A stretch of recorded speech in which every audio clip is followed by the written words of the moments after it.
Hello all, welcome back to my channel foodie first kitchen. ఈరోజు వచ్చేసి మనకు magic పిన్లో order అయితే వచ్చిందండి. మీకు స్క్రీన్ చూపిస్తున్నాను కదా, పులిహోర చింతపండు పులిహోర అయితే ఆర్డర్ వచ్చిందండి. నేను ఎలా ప్రిపేర్ చేశాను ఏంటి అనేది మీకైతే చూపిస్తున్నాను.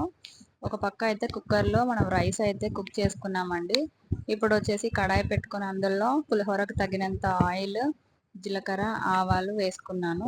అది కొద్దిగా చిటపటలు ఆడాక పోపు దినుసులు అయితే అన్నీ యాడ్ చేసుకోవాలండి. మీకు తెలుసు కదా, పులిహోర అంటే ఒక స్పూన్ అయితే ఆయిల్ ఎక్కువే ఉంటుందండి. ఇప్పుడు వచ్చేసి ఎండుమిర్చి యాడ్ చేస్తున్నాను. తర్వాత వచ్చేసి మీకు పల్లీలు, శనగపప్పు, మినప్పప్పు, పచ్చిమిర్చి అయితే యాడ్ చేస్తున్నాను. అది కొద్దిగా ఫ్రై అయిన తర్వాత అయితే నేను కరివేపాకు యాడ్ చేస్తానండి. అవి రోస్ట్ అవ్వాలి కదా. ఇప్పుడైతే రైస్ అయిందో లేదో అని కుక్కర్ అయితే చెక్ చేసుకుంటున్నానండి. రైస్ అయితే కుక్ అయిపోయింది చూడండి. ఇది ఫ్రై అయిన తర్వాత కరివేపాకు యాడ్ చేస్తున్నాను. అందులోనే కొద్దిగా పసుపు, అలాగే రుచికి సరిపడా ఉప్పు అయితే నేను యాడ్ చేస్తున్నాను చూడండి.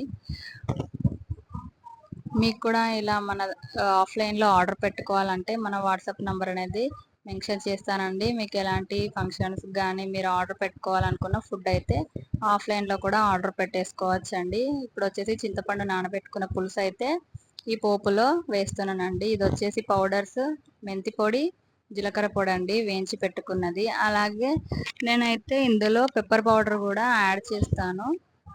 మీ దగ్గర ఇంగువ ఉన్నట్టయితే ఇంగువ కూడా యాడ్ చేసుకోవచ్చండి. నా దగ్గర ప్రస్తుతానికి అవైలబుల్ లేదు, సో నేను స్కిప్ చేస్తున్నాను. ఇప్పుడు అది ఆయిల్ అంతా పైకి తేలే వరకు ఈ చింతపండు పులుసు అయితే మరగపెట్టాలి. సో ఆల్రెడీ రెడీ అయిపోయిందండి పులుసు. ఇప్పుడు రైస్ అనేది యాడ్ చేసి మిక్స్ చేసేసి ప్యాక్ చేస్తున్నానండి. ఈరోజు మనకు డెలివరీ బాయ్ వచ్చేసి బాయ్ కాదండి, గర్ల్. నియర్లీ 50 to 55 ఇయర్స్ ఉండే అమ్మగారు అయితే మనకు డెలివరీ బాయ్ లాగా వచ్చారండి. మీకు లాస్ట్లో చూపిస్తాను చూడండి. మన వీడియో నచ్చినట్టయితే ప్లీజ్ సబ్స్క్రైబ్ చేయండి. Thanks for watching. Please like and subscribe my channel.